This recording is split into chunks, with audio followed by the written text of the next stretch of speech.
Preparatory exam ಬರ್ತಾ ಇದೆ, ಯಾವ ರೀತಿ ನಾವು ಪ್ರಿಪೇರ್ ಆಗಬೇಕು, ಸ್ಟಡಿ ಪ್ಲಾನ್ ಹೇಗಿರಬೇಕು ಅಂತಂದೇಳಿ ನಾನು ಡೀಟೇಲ್ ಆಗಿ ಈ ವಿಡಿಯೋದಲ್ಲಿ ಶೇರ್ ಮಾಡ್ತೀನಿ. ಸೊ ನಾನು ವಿಡಿಯೋ ಮಾಡ್ತಿರೋದು 24th, ನೀವು ಅಟ್ಲೀಸ್ಟ್ 25th ಇಂದ ಸ್ಟಾರ್ಟ್ ಮಾಡಿದ್ರು ಇನ್ನು 20 ಡೇಸ್ ಇರುತ್ತೆ ನಿಮಗೆ. ಅಂದ್ರೆ ಕನ್ಸಿಡರ್ ಜಾನ್ 15th ಇಂದ ನಿಮಗೆ ಪ್ರಿಪರೇಟರಿ ಸ್ಟಾರ್ಟ್ ಆಗುತ್ತೆ ಅಂತ ಅಂದ್ರೆ, so you will get completely 20 days. So in this 20 days this must be your study plan. ನಾನು ಇವಾಗ ಹೇಳ್ತಿದ್ದೀನಲ್ಲ, ಈ ತರನೇ ನೀವು ಸ್ಟಡಿ ಪ್ಲಾನ್ ಇಟ್ಕೊಂಡು ಪ್ರಿಪೇರ್ ಆದ್ರೆ ನೀವು ಚೆನ್ನಾಗಿ ಸ್ಕೋರ್ ಮಾಡ್ಬೋದು. ಸ್ಟಡಿ ಪ್ಲಾನ್ ಶೇರ್ ಮಾಡೋಕ್ಕೂ ಮುಂಚೆ ಕೆಲವೊಂದು ಸ್ಟೂಡೆಂಟ್ಸ್ ನನಗೆ ಡೌಟ್ಸ್ ಕೇಳಿದ್ರು, ಅದನ್ನ ನಾನೀಗ ಶೇರ್ ಮಾಡ್ತೀನಿ. ಫಸ್ಟ್ ಡೌಟ್ ಏನಿತ್ತು ಅಂತಂದ್ರೆ, ಮಾಡೆಲ್ ಪೇಪರ್ಸ್ ಫೈನಲ್ ಎಕ್ಸಾಮ್ಗೆ ಮತ್ತೆ ಸಪರೇಟ್ ಆಗಿ ರಿಲೀಸ್ ಮಾಡ್ತಾರಾ ಅಥವಾ ಬ್ಲೂ ಪ್ರಿಂಟ್ ಮತ್ತೆ ಸಪರೇಟ್ ಆಗಿ ರಿಲೀಸ್ ಮಾಡ್ತಾರಾ ಅಂತ ಕೇಳ್ತಾ ಇದ್ರಲ್ಲ. No. So Karnataka PU board ಇಂದ ಏನು 3 ಮಾಡೆಲ್ ಪೇಪರ್ಸ್ ರಿಲೀಸ್ ಮಾಡಿದ್ರಲ್ಲ ಎಲ್ಲಾ ಸಬ್ಜೆಕ್ಟಿಗೂ, ಅದನ್ನ ರೆಫರ್ ಮಾಡಿ. ಬ್ಲೂ ಪ್ರಿಂಟ್ ಕೂಡ ಅದನ್ನೇ ರೆಫರ್ ಮಾಡಿ. ಸಪರೇಟ್ 3 ಎಕ್ಸಾಮ್ಸ್ ಇರ್ತದೆ, ಫೈನಲ್ ಎಕ್ಸಾಮ್ 3 ಎಕ್ಸಾಮ್ಸ್ಗೂ ಸಪರೇಟ್ ಬ್ಲೂ ಪ್ರಿಂಟ್ ಅಂತ ಅಂದ್ರೆ ನೋ. ಸೊ ಏನು ಅಂತ ಅಂದ್ರೆ ಎಲ್ಲ ಎಕ್ಸಾಮಿಗೂ 3 ಬ್ಲೂ ಪ್ರಿಂಟ್ ಕೂಡ ನೀವು ರೆಫರ್ ಮಾಡಬೇಕು. ಸೊ ಅದ್ರದ್ದು ಸಮ್ಮರಿ ತಗೊಂಡ್ರೆ ಏನಾಗುತ್ತೆ ಅಂದ್ರೆ, ನಿಮಗೆ ವೇಟೇಜ್ ಯಾವ ಲೆಸನ್ ಎಷ್ಟು ಅಂತಂದೇಳಿ ನಿಮಗೆ ಅಲ್ಲಿ ಐಡಿಯಾ ಬರುತ್ತೆ. ಸೊ ಅದ್ರ ಆ ಟೈಮ್ ಟೇಬಲ್ ಬ್ಲೂ ಪ್ರಿಂಟ್ ನ ಇಟ್ಕೊಂಡು ಯಾವ ರೀತಿ ಪ್ರಿಪೇರ್ ಆಗಬೇಕು ಅಂತಂದೇಳಿ ನಾನು ನಾಳೆ ಇನ್ನೊಂದು ವಿಡಿಯೋ ಮಾಡ್ತೀನಿ ಫಾರ್ ಬಯಾಲಜಿ. ಸೊ ಅದನ್ನು ಕೂಡ ನೀವು ನೋಡಿ. ಪ್ರೀವಿಯಸ್ ಇಯರ್ ಪೇಪರ್ ನ ಸಾಲ್ವ್ ಮಾಡೋದು ಮತ್ತೆ ಮಾಡೆಲ್ ಪೇಪರ್ ರಿಲೀಸ್ ಮಾಡಿದಾರಲ್ಲ ಅದನ್ನ ಸಾಲ್ವ್ ಮಾಡೋದು ಬಹಳ ಇಂಪಾರ್ಟೆಂಟ್. ಸೊ ಆದಷ್ಟು ನೀವು ಓದಿದ್ಮೇಲೆ ಏನ್ ಮಾಡ್ತೀರಾ ಅಂದ್ರೆ, ಪ್ರೀವಿಯಸ್ ಇಯರ್ ಪೇಪರ್ಸ್ ನ ಸಾಲ್ವ್ ಮಾಡೋದು, ಆಮೇಲೆ ಆ NCERT ಅಲ್ಲಿ ನೀವು ಮಾರ್ಕ್ ಮಾಡ್ಕೊಂತೀರ ಯಾವುದು ಜಾಸ್ತಿ ಸರಿ ರಿಪೀಟ್ ಆಗಿದೆ ಅಂತ. ಸೊ ಈ ರೀತಿ ಮಾಡೋದ್ರಿಂದ ನಿಮಗೆ ಮೇನ್ ಕಾನ್ಸೆಪ್ಟ್ ಏನಿದೆ, ಯಾವಾಗ್ಲೂ ಕೇಳುವಂಥದ್ದು, ಫ್ರೀಕ್ವೆಂಟ್ ಆಗಿ ಕೇಳುವಂತ ಕ್ವೆಶನ್ಸ್ ಏನಿದೆ ಅದು ಮಿಸ್ ಆಗೋದಿಲ್ಲ. ಸೊ ನಾನು ಕೂಡ ನನ್ನ ಚಾನಲ್ ಅಲ್ಲಿ ಕರ್ನಾಟಕ PU ಬೋರ್ಡ್ ಇಂದ 3 ಮಾಡೆಲ್ ಪೇಪರ್ ರಿಲೀಸ್ ಮಾಡಿದ್ರಲ್ಲ ಬಯಾಲಜಿ, ಅದನ್ನ ಡೀಟೇಲ್ ಆಗಿ ಸಾಲ್ವ್ ಮಾಡಿಸಿದೀನಿ. ಅದಲ್ಲದೆ ಬೇರೆ ಬೇರೆ ಡಿಸ್ಟ್ರಿಕ್ಟ್ ಇನ ಮಿಡ್ ಟರ್ಮ್ ಪೇಪರ್ಸ್ ಕೂಡ ಸಾಲ್ವ್ ಮಾಡಿಸಿದೀನಿ. ಎಲ್ಲಿ ಸಿಗುತ್ತೆ ಅಂತ ಅಂದ್ರೆ, ಈಗ ಇಲ್ಲಿ ಐ ಕಾರ್ಡ್ ಅಲ್ಲಿ ಮೇಲ್ಗಡೆ ಲಿಂಕ್ ಕಾಣಿಸುತ್ತೆ, ಅದನ್ನ ಕ್ಲಿಕ್ ಮಾಡಿದ್ರೆ ನೀವು ನೋಡ್ಬೋದು, ಅಥವಾ ಡಿಸ್ಕ್ರಿಪ್ಷನ್ ಬಾಕ್ಸ್ ಅಲ್ಲಿ ಹಾಕಿರ್ತೀನಿ, ಅಥವಾ ಪ್ಲೇ ಲಿಸ್ಟ್ ಅಲ್ಲಿ ನೀವು ಹೋದ್ರೆ ನಿಮಗೆ ಸಿಗುತ್ತೆ. ಥಿಯರಿ ಎಕ್ಸಾಮ್ ಸೆಕೆಂಡ್ PUC ಅಂತ ಇದೆ. So important question lesson wise ಕೂಡ ಅದರಲ್ಲಿ ನಾನು ಎಕ್ಸ್ಪ್ಲೇನ್ ಮಾಡಿದ್ದೀನಿ ಇನ್ ಡೀಟೇಲ್. ಯಾವ್ಯಾವ ಇಯರ್ ಅಲ್ಲಿ ಯಾವ್ಯಾವ ತರ ಕ್ವೆಶನ್ಸ್ ಕೇಳಿದ್ರು ಅಂತಾನು ಕೂಡ ಎಕ್ಸ್ಪ್ಲೇನ್ ಮಾಡಿದೀನಿ. ಸೊ ಅದನ್ನ ಮಿಸ್ ಮಾಡಿಲ್ದಂಗೆ ನೋಡಿ ಚೆನ್ನಾಗಿ ಪ್ರಿಪೇರ್ ಆಗಿ. ಇನ್ನು ಸೆಕೆಂಡ್ ಡೌಟ್ ಕೇಳಿದ್ರಿ, ಮಾಡೆಲ್ ಪೇಪರ್ಸ್ ಇಂದ ಕ್ವೆಶನ್ ಬರುತ್ತಾ ಅಂತ. ಎಸ್, ಮಾಡೆಲ್ ಪೇಪರ್ಸ್ ಇಂದ ಕ್ವೆಶನ್ ಬರುವಂತ ಚಾನ್ಸಸ್ ಇದೆ. ಯಾಕಂದ್ರೆ ಎವ್ರಿ ಟೈಮ್ ಕ್ವೆಶನ್ ಪ್ರಿಪೇರ್ ಮಾಡೋರು ಯಾವ ರೀತಿ ಮಾಡ್ತಾರೆ ಅಂದ್ರೆ, ಈಸಿ ಇರುವಂತದ್ದು, ಮಾಡರೇಟ್ ಮತ್ತೆ ಡಿಫಿಕಲ್ಟ್ ಲೆವೆಲ್, ಹಾಟ್ಸ್ ಕ್ವೆಶನ್, ಈ ರೀತಿ ಅವರು ಪ್ಯಾಟರ್ನ್ ಇಟ್ಕೊಂಡು ಮಾಡಿದಾಗ ಪ್ರೀವಿಯಸ್ ಇಯರ್ ಕ್ವೆಶನ್ಸ್ ನ ಅವರು ಅಲ್ಲಿ ಆಡ್ ಮಾಡುವಂತ ಚಾನ್ಸಸ್ ಇರುತ್ತೆ ಎಕ್ಸಾಮಿಗೆ. ಅದಲ್ಲದೆ ಮಾಡೆಲ್ ಪೇಪರ್ಸ್ ನ ಕ್ವೆಶನ್ಸ್ ಕೂಡ ಆಡ್ ಮಾಡುವಂತ ಚಾನ್ಸಸ್ ಇರುತ್ತೆ. ಸೊ ನೀವು ಅದನ್ನ ಕಂಪಲ್ಸರಿಯಾಗಿ ಸಾಲ್ವ್ ಮಾಡಿ ನೀವು ಪ್ರಿಪೇರ್ ಆಗ್ಬೇಕಾಗುತ್ತೆ. ಓಕೆನಾ? ಸೊ ಲ್ಯಾಬ್ ಎಕ್ಸಾಮ್ ಬಗ್ಗೆ ಹೇಳೋದಾದ್ರೆ 27th ಜಾನ್ವರಿಯಿಂದ 15th ಫೆಬ್ರವರಿವರೆಗೂ ನಿಮಗೆ ಟೈಮ್ ಅಲಾಟ್ ಮಾಡಿದ್ದಾರೆ. ಅದರಲ್ಲಿ ಡಿಸ್ಟ್ರಿಕ್ಟ್ ವೈಸ್ ಅಲಾಟ್ ಮಾಡಿಬಿಟ್ಟು ಬ್ಯಾಚಸ್ ನ ಅಲಾಟ್ ಮಾಡಿ ಎಕ್ಸಾಮ್ ಕಂಡಕ್ಟ್ ಮಾಡ್ತಾರೆ. ಸೊ ಲ್ಯಾಬ್ ಎಕ್ಸಾಮ್ ಬಗ್ಗೆನು, ದಟ್ ಈಸ್ ಎಸ್ಪೆಷಲಿ ಬಯಾಲಜಿ, ಯಾವ ರೀತಿ ಪ್ರಿಪೇರ್ ಆಗಬೇಕು ಅಂತ ಹೇಳಿ ಒಂದು ಕಂಪ್ಲೀಟ್ ವಿಡಿಯೋ ಮಾಡಿ ನಾನು ಅಪ್ಲೋಡ್ ಮಾಡ್ತೀನಿ ಇನ್ನು ಸ್ವಲ್ಪ ದಿನಗಳಾದ್ಮೇಲೆ. ಸೊ ಅದನ್ನು ಕೂಡ ನೋಡಿ ಚೆನ್ನಾಗಿ ಎಕ್ಸಾಮ್ಗೂ ಕೂಡ ಪ್ರಿಪೇರ್ ಆಗಿ, ಲ್ಯಾಬ್ ಎಕ್ಸಾಮ್. ಸೊ ಕೆಲವೊಂದು ಸ್ಟೂಡೆಂಟ್ಸ್ ನನಗೆ ಇನ್ಸ್ಟಾಗ್ರಾಮ್ ಅಲ್ಲಿ ಕೇಳಿದ್ರು, ಪ್ರಿಪರೇಟರಿ ಎಕ್ಸಾಮ್ ಇದ್ದ ಡೇಟ್ ದಿನಾನೇ JEE ಎಕ್ಸಾಮ್ ಕೂಡ ಇದೆ ಅಂತಂದೇಳಿ. So don't worry about that. ಆ ರೀತಿ ಇದ್ರೆ ಅವರು ಆ ಸಬ್ಜೆಕ್ಟ್ ನ ಪೋಸ್ಟ್ಪೋನ್ ಮಾಡ್ತಾರೆ.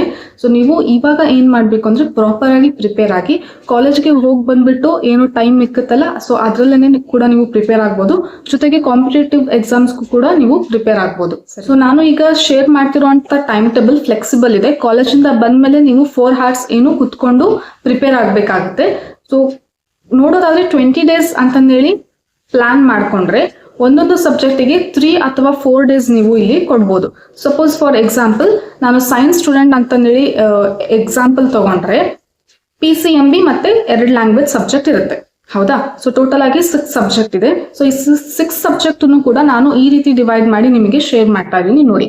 ಸೊ ದಟ್ ಈಸ್ 25th ಇಂದ ಸ್ಟಾರ್ಟ್ ಮಾಡಿದ್ರೆ 25, 26, 27 ಏನು ಅಂತಂದ್ರೆ ಬಯಾಲಜಿ ನೋಡ್ತೀರಾ. ಯಾಕಂದ್ರೆ ಫಸ್ಟ್ ನೀವು ಪ್ರಿಪೇರ್ ಆಗ್ತಾ ಇದ್ದೀರಾ ಅಂತ ಅಂದ್ರೆ ಸಬ್ಜೆಕ್ಟ್ ಯಾವ ರೀತಿ ಅಂದ್ರೆ ನಿಮಗೆ ಇಷ್ಟ ಆಗಿದ್ದು ಚೂಸ್ ಮಾಡ್ಕೊಳ್ಳಿ. ನಾನು ಇಲ್ಲಿ ಬಯಾಲಜಿ ಎಕ್ಸಾಂಪಲ್ ತಗೊಂಡಿದ್ದೀನಿ, ನಿಮಗೆ ಯಾವ ಸಬ್ಜೆಕ್ಟ್ ಇಷ್ಟ ಆಗುತ್ತೋ ಅದನ್ನ ಚೂಸ್ ಮಾಡ್ಕೊಳ್ಳಿ. So for this subject except maths, remaining other subject biology, physics, chemistry, ಇದಕ್ಕೆ ನೀವು 3 ಡೇಸ್ ಕೊಡಿ. 3 ಡೇಸ್ ಕರೆಕ್ಟ್ ಆಗಿ ಪ್ರಿಪೇರ್ ಆಗಿ. ಯಾವಾಗ ಹೇಳ್ತಾ ಇದ್ದೀನಿ ಅಂದ್ರೆ, ಕಾಲೇಜಿಂದ ಬಂದ್ಮೇಲೆ ಏನ್ ಟೈಮ್ ಉಳಿಯುತ್ತೆ ಅಲ್ವಾ, ಸೊ ಅದರಲ್ಲಿ ನೀವು 4 hours ನ ಸ್ಪೆಂಡ್ ಮಾಡಿ. ಓಕೆನಾ? So 3 days 4 hours for 1 subject. ಅಥವಾ ನೀವು ಆಲ್ಟರ್ನೇಟ್ ಸಬ್ಜೆಕ್ಟ್ ಕೂಡ ಮಾಡ್ಕೋಬಹುದು. ನಾನೀಗ ಒಂದು ಜನರಲ್ ಟೈಮ್ ಟೇಬಲ್ ಕೊಡ್ತಾ ಇದೀನಿ. ಸೊ ಈ 3 days ಏನ್ ಮಾಡ್ತೀರಾ, ಫಸ್ಟ್ 3 days 25, 26, 27 ಬಯಾಲಜಿ ಓದ್ಕೊಳ್ಳಿ. 28th ಏನ್ ಮಾಡ್ಬೇಕು ಅಂದ್ರೆ ರಿವಿಷನ್ ಮಾಡ್ಬೇಕು. ರಿವಿಷನ್ ಅಂತ ಅಂದ್ರೆ ಓದಿರೋ ಪಾಯಿಂಟ್ಸ್ ನ ಮತ್ತೆ ಓದೋದು ಅಲ್ಲ. So in that revision day you need to revise previous year papers. Previous year papers ನ ನೋಡ್ಬಿಟ್ಟು ಕ್ವೆಶನ್ಸ್ ಓದ್ತೀರಾ, ಅವಾಗ ಆನ್ಸರ್ಸ್ ನೀವು ರಿಕಾಲ್ ಮಾಡ್ಲಿಕ್ಕೆ ಟ್ರೈ ಮಾಡ್ತೀರಾ. ಆಕ್ಟಿವ್ ಲರ್ನಿಂಗ್ ಅಂತ ಕರಿತೀವಿ ಆ ಮೆಥಡ್ ನ. ಸೊ ಕ್ವೆಶನ್ ನೋಡಿದೀರಾ, ಇಷ್ಟು ದಿನ ಓದಿರೋದ್ರಲ್ಲಿ ನಿಮಗೆ ಆನ್ಸರ್ ಯಾವ ರೀತಿ ಬರುತ್ತೆ ಅಂತ ಹೇಳಿ ಬರ್ದು ಪ್ರಾಕ್ಟೀಸ್ ಮಾಡ್ತೀರಾ. ಆಮೇಲೆ ಪ್ರತಿ ಸರಿನೂ ಜಾಸ್ತಿ ರಿಪೀಟ್ ಆಗಿರುವಂತಹ ಕ್ವೆಶನ್ಸ್ ನ ಏನ್ ಮಾಡ್ತೀರಾ, NCERT ಅಲ್ಲಿ ಮಾರ್ಕ್ ಮಾಡ್ಕೊತೀರಾ. ಸೊ ನೀವು ಎಕ್ಸಾಮ್ ಟೈಮ್ ಅಲ್ಲಿ ನೀವು ಓದ್ಬೇಕಾದ್ರೆ ಆ ಟಾಪಿಕ್ ಮಿಸ್ ಆಗೋದಿಲ್ಲ, ಅದನ್ನ ನೀವು ಜಾಸ್ತಿ ಕಾನ್ಸಂಟ್ರೇಟ್ ಮಾಡಿ ಓದ್ತೀರಾ. So this is the time table for first subject ಗೆ ಈ ರೀತಿ ಟೈಮ್ ಟೇಬಲ್ ಇಟ್ಕೊಂತೀರಾ. ನೆಕ್ಸ್ಟ್, ಸೊ 28th ರಿವಿಷನ್ ಮಾಡಿದ್ಮೇಲೆ 29, 30, 31, 1. So 4 days for your difficult subject ಅಂತ ಅನ್ಸೋದು. ಮತ್ತೆ ಜಾಸ್ತಿ ಕ್ವೆಶನ್ಸ್ ಪ್ರಾಬ್ಲಮ್ಸ್ ಸಾಲ್ವ್ ಮಾಡ್ಬೇಕಾಗಿರುವಂತಹ ಸಬ್ಜೆಕ್ಟ್ ಯಾವುದು ಅಂದ್ರೆ ಮ್ಯಾಥ್ಸ್ ಇದೆ. ಸೊ ಇಲ್ಲಿ 4 days ಕೊಡ್ತೀರಾ, ಅಪ್ ಟು 1 ವರ್ಗುನು ಮ್ಯಾಥ್ಸ್ ಓದ್ತೀರಾ. ನೆಕ್ಸ್ಟ್ ಸೆಕೆಂಡ್ಗೆ ಏನ್ ಮಾಡ್ತೀರಾ, ಮ್ಯಾಥ್ಸ್ ಸಬ್ಜೆಕ್ಟ್ ಇನ ರಿವಿಷನ್ ಅಂದ್ರೆ ಮಾಡೆಲ್ ಪೇಪರ್ಸ್ ನ ಸಾಲ್ವ್ ಮಾಡಬಹುದು. ಪ್ರೀವಿಯಸ್ ಇಯರ್ ಪೇಪರ್ ನ ಸಾಲ್ವ್ ಮಾಡುವಂತಹ ದಿನ ಯಾವತ್ತು, second. Next 3rd, 4th, 5th ಏನ್ ಮಾಡ್ತೀರಾ ಅಂದ್ರೆ physics. 3rd, 4th, 5th for physics. Then 6th ಗೆ ಏನ್ ಮಾಡ್ತೀರಾ, ಅದನ್ನ ರಿವೈಸ್ ಮಾಡ್ತೀರಾ. ನೆಕ್ಸ್ಟ್ 7th, 8th, 9th ಯಾವುದು ಅಂದ್ರೆ ಕೆಮಿಸ್ಟ್ರಿ. ಸೊ ಕೆಮಿಸ್ಟ್ರಿ ಓದ್ತೀರಾ. ನೆಕ್ಸ್ಟ್ 10th ಗೆ ಏನ್ ಮಾಡ್ತೀರಾ, ಕೆಮಿಸ್ಟ್ರಿ ರಿವಿಷನ್ ಮಾಡ್ತೀರಾ. ನಾನು ಫಸ್ಟ್ ಹೇಳಿದ್ನಲ್ಲ ಅದೇ ರೀತಿ ರಿವಿಷನ್ ಮಾಡ್ಬೇಕು. ಸೊ ಯಾವ್ದು ರಿಪೀಟ್ ಆಗಿದೆ ಅದನ್ನ ಒಂದ್ ಕಡೆ ನೋಟ್ ಮಾಡ್ಕೊಳ್ಳಿ, ಅಥವಾ ಟೆಕ್ಸ್ಟ್ ಬುಕ್ ಅಲ್ಲಿ ಅಥವಾ ನಿಮ್ಮ ನೋಟ್ಸ್ ಅಲ್ಲಿ ಏನ್ ಪ್ರಾಕ್ಟೀಸ್ ಮಾಡ್ತಿರಲ್ಲ ಅದರಲ್ಲಿ ಒಂದು sheet for highly repeated, many time repeated ಅಂತಂದೇಳಿ ಹೆಡ್ಡಿಂಗ್ ಹಾಕೊಂಡ್ಬಿಟ್ಟು ಅಲ್ಲಿ ನೀವು ಬರ್ಕೊಂತೀರಾ. ಆಮೇಲೆ ಲ್ಯಾಂಗ್ವೇಜ್ಗೆ 11th, 12th ಇಂಗ್ಲಿಷ್ ಅಂದ್ರೆ ಫಸ್ಟ್ ಎಕ್ಸಾಮ್ ಕನ್ನಡ ಅಂತ ಕನ್ಸಿಡರ್ ಮಾಡಿದ್ರೆ 11th, 12th ಇಂಗ್ಲಿಷ್ ಓದ್ಕೊಳ್ಳಿ. ನಿಮಗೆ ಯಾವ ಸಬ್ಜೆಕ್ಟ್ ಬರುತ್ತೆ ಅದನ್ನ ನೋಡ್ಕೊಂಡು ಆಲ್ಟರ್ನೇಟ್ ಮಾಡ್ಕೊಳ್ಳಿ. ಫಸ್ಟ್ ಇಂಗ್ಲಿಷ್ ಇದ್ರೆ 11th, 12th ಕನ್ನಡ ಓದ್ತೀರಾ, ಸರಿನಾ. ಸೊ ಒಂದಿನ ಕಂಪ್ಲೀಟ್ ಆಗಿ ರಿವೈಸ್ ಮಾಡಿ, ಒಂದಿನ ಕಂಪ್ಲೀಟ್ ಆಗಿ ಓದ್ಕೊಳ್ಳಿ, ಇನ್ನೊಂದಿನ ಅದನ್ನ ರಿವೈಸ್ ಮಾಡಿ ಲ್ಯಾಂಗ್ವೇಜಸ್ಗೆ.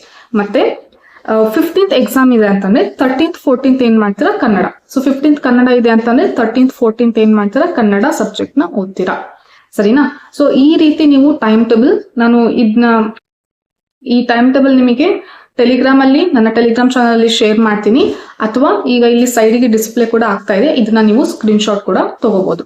ಸೊ ಈ ರೀತಿ ನೀವು ಟೈಮ್ ಟೇಬಲ್ ಫಾಲೋ ಮಾಡಿದ್ರೆ ಇದೇ ರೀತಿ ನಿಮ್ಮ ಮೇನ್ ಎಕ್ಸಾಮ್ಗೂ ಕೂಡ ನಾನು ಈ ಪ್ರಿಪರೇಟರಿ ಲ್ಯಾಬ್ ಎಕ್ಸಾಮ್ ಆದ್ಮೇಲೆ ಮತ್ತೊಂದ್ಸರಿ ಬೋರ್ಡ್ ಎಕ್ಸಾಮಿಗೆ ಮತ್ತೆ ಬೇರೆ ಟೈಮ್ ಟೇಬಲ್ನು ಕೂಡ ನಿಮಗೆ ಹೇಳ್ಕೊಡ್ತೀನಿ, ಯಾವ ರೀತಿ ಪ್ರಿಪೇರ್ ಆಗ್ಬೇಕು ಅಂತ ಹೇಳಿ. ಸೊ ಅದನ್ನ ನೀವು ಫಾಲೋ ಮಾಡಿದ್ರೆ ಕಂಪಲ್ಸರಿಯಾಗಿ ನಿಮಗೆ ಔಟ್ ಬರುವಂತಹ ಚಾನ್ಸಸ್ ಇದೆ, ಓಕೆನಾ. ಸೊ ಬೋರ್ಡ್ ಎಕ್ಸಾಮ್ ಅಷ್ಟೇ ಅಲ್ಲದೆ KCET ಮತ್ತೆ ನೀಟ್ ಎಕ್ಸಾಮ್ಗೆ PYQs ಏನಿದೆ ಅಲ್ಲ ಅದನ್ನ ನಾನು ನನ್ನ ಚಾನಲ್ ಅಲ್ಲಿ ಸಾಲ್ವ್ ಮಾಡಿಸ್ತಾ ಇದ್ದೀನಿ. ಸೊ ಅದನ್ನು ಕೂಡ ನೀವು ಪ್ರಿಪೇರ್ ಆಗ್ಬೋದು. ಸೊ ರೀಸೆಂಟ್ ಆಗಿ ನಾನು ಮಾಲಿಕ್ಯುಲರ್ ಬೇಸ್ ಆಫ್ ಇನ್ಹೆರಿಟೆನ್ಸ್ ಅಲ್ಲಿ ಬಹಳ ಸರಿ ಕೇಳುವಂತಹ numerical questions, model numerical questions ಯಾವ ರೀತಿ ಸಾಲ್ವ್ ಮಾಡಬೇಕು ಅಂತ ಎಕ್ಸ್ಪ್ಲೇನ್ ಮಾಡಿದ್ದೀನಿ. You can watch that and prepare according to that. Okay, so stay tuned for upcoming videos. Don't forget to subscribe this channel and share this with your friends. Bye bye.